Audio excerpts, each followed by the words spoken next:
শুরু করছি ভণ্ডের ভগবান এর তৃতীয় পর্ব।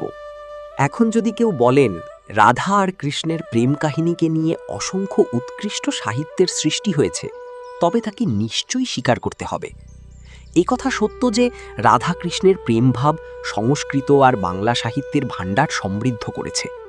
সেখানে গোল বেঁধেছে ওইসব সাহিত্যকে ধর্মের সঙ্গে এক করে দেওয়ায়। রাধার শ্রেষ্ঠত্ব প্রমাণের জন্য বক্তৃতার ফুলঝুরি ছোটে বৈষ্ণব গুরুদের মুখে। মূলত তিনটি যুক্তি দেন। এক, রাধা কৃষ্ণের শক্তিস্বরূপা। দুই, এই দুয়ে কোনো ভেদ নেই, রাধাকৃষ্ণ অভেদ।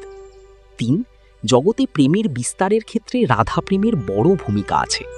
বারবার এগুলি শুনি। আমাদের বোঝানো হয় যে রাধাকৃষ্ণের প্রেম নাকি অধ্যাত্ম ভাব, ভক্তি আর প্রেমের সঞ্চার করে। এগুলো সব আবেগের কথাবার্তা, ভাবের, ভক্তির বা ভণ্ডামির কথাবার্তাও হতে পারে, কারণ এর সারবত্তা যুক্তি দিয়ে ব্যাখ্যা হয় না। শিশুকাল থেকে পূর্ণ যৌবন পর্যন্ত কৃষ্ণ অনেক যুদ্ধ করেছেন, শেষে ব্যাধের তীরের আঘাতে মরেও গেছেন।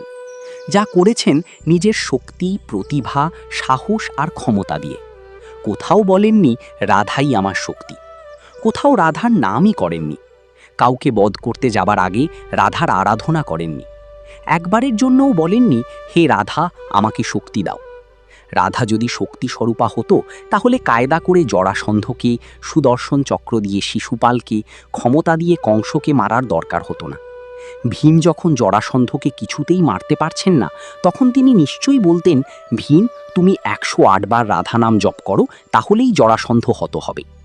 শ্রীকৃষ্ণ মহাভারতে বা গীতায় একবারও স্বীকার করেননি যে রাধাই তার শক্তি, কারণ এগুলো সত্য নয়। শ্রীকৃষ্ণ যা বিশ্বাস করেননি আমরা তা বিশ্বাস করি। শ্রীকৃষ্ণ বাস্তববাদী ও যুক্তবাদী, আমরা আবেগবাদী ও মিথ্যাবাদী। অনেক বৈষ্ণব পণ্ডিত বলেন রাধাকৃষ্ণ অভেদ, আরেক প্রবঞ্চনা। কৃষ্ণের জন্ম হয়েছে মানুষের গর্ভে, তেমনি রাধারও হয়েছে। দুজনেরই বাবা মাও আলাদা, লিঙ্গও আলাদা, গায়ের রং আলাদা, এমনকি চিন্তাভাবনাও আলাদা। তাহলে অভেদ কিসে? জানি ভণ্ডরা কি বলবেন সেটা বোঝাই তো লীলা, সেই একই চুলকানি। যা বুঝতে পারো না তাই লীলা। আগে বিভিন্ন ছবির প্রদর্শনীতে ছবি দেখতে যেতাম, অনেক ছবি বুঝতাম না। সহপাঠীরা বলতো অ্যাবস্ট্র্যাক্ট আর্ট। এই অভিদত্তও তাই, যুক্তিতর্কের বাইরে। অথচ কৃষ্ণ বরাবর যুক্তিবাদী, তা সে রাজসভাতেই হোক বা যুদ্ধক্ষেত্রেই হোক, সবসময় সর্বত্র যুক্তি দিয়েছেন। আমরা যুক্তিহীন, আমরা একবারও প্রশ্ন তুলি না। ব্রহ্মবৈবর্ত নামে একটি পুরাণ আছে, সেখানে আবার রাধাকৃষ্ণের বিয়ে এবং বিয়ের পর সারা রাত কাটানোর সরস গল্পও আছে। বৈষ্ণব পদাবলীর ছত্রে ছত্রে যে রাধাপ্রেমের ঘনঘাটা, তা কোন অভেদত্ব প্রমাণ করে? তা তো আমার আপনার বাড়ির ছেলে মেয়েদের মতোই। নিহাত তখন মোবাইল ছিল না, না হলে বড়াই বুড়ির দরকার হতো না। সুতরাং অভেদত্ব ধোপে টিকে না। বৈষ্ণব কুলশিরোমণিদের তৃতীয় যুক্তি, রাধাকৃষ্ণের প্রেম নাকি জগতে, সমাজে প্রেমের সঞ্চার করে। বুদ্ধি যখন বাস্তবতা হারায় তখন এমন চিন্তাই আসে। গত 500 বছরের বেশি সময় ধরে রাধাকৃষ্ণের প্রেমের গল্প শুনে আসছে মানুষ। তাহলে পৃথিবীতে এত বিদ্বেষ কেন, এত হিংসা কেন?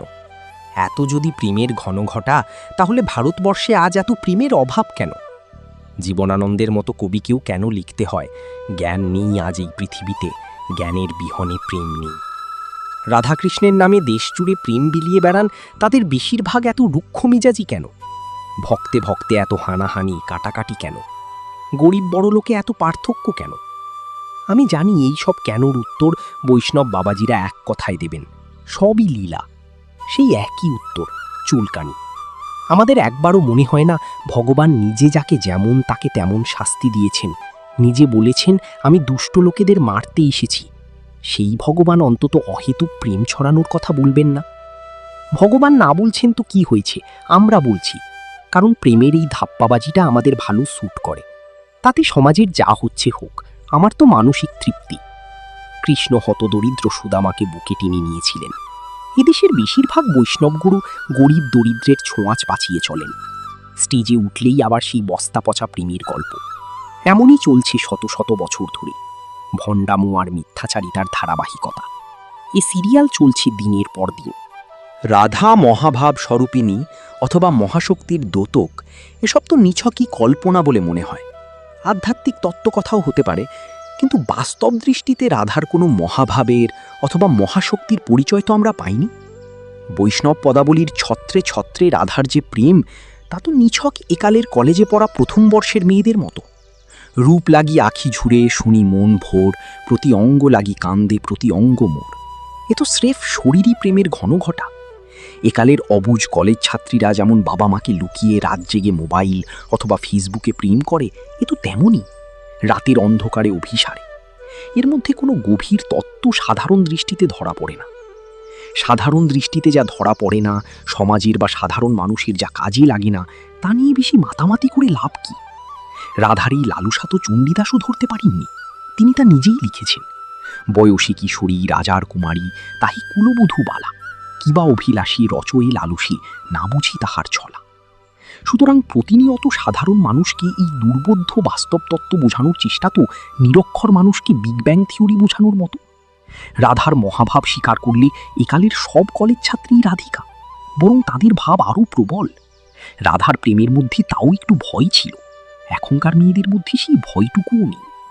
রাধা মহাশক্তি স্বরূপা, রাধাই কৃষ্ণের শক্তি, এর যুক্তি কোথায়? রাধার যে লীলা, তার যে জীবন, সেখানে শক্তির প্রকাশ কোথায় তা অন্তত বাহ্য দৃষ্টিতে চোখে পড়ে না। নুকিয়ে ভাগ্নের সঙ্গে প্রেম করার মধ্যে অন্তত সামাজিক দৃষ্টিতে কোনো মহাশক্তি চোখে পড়ে না। রাধা কোনো অসুরবধ করেছিলেন অথবা সামাজিকভাবে কোনো অন্যায়ের প্রতিবাদ করেছিলেন, সমাজ গঠনে সাহায্য করেছিলেন, এমন কোনো শক্তির প্রকাশ আমরা দেখি না। আমাদের বাড়ির মেয়েরা যে ছেলের সঙ্গে প্রেম করে, তার সঙ্গে আমরা তার বিয়ে দিতে না চাইলে সে মেয়ে যেমন দরজায় খিলেটে বসে থাকে, তেমনই অবস্থা রাধারও। বিরতি আহারে রাঙা বাস পরে যেমতো যোগিনী পাড়া। এর মধ্যে মহাশক্তি কোথায়? কৃষ্ণ যখন গোকুল ছেড়ে মথুরায় যাচ্ছেন কংসকে বধ করতে, ব্রজবাসী কেঁদে আকুল। কৃষ্ণ যদি মনে করতেন রাধাই তার শক্তি, তাহলে তো রাধাকে সঙ্গে করে নিয়ে যেতেন। রাধাকে বলতেন, চল রাধা, তুমি তো আমার শক্তি, তুমি না গেলে আমি কংসকে কি করে মারব?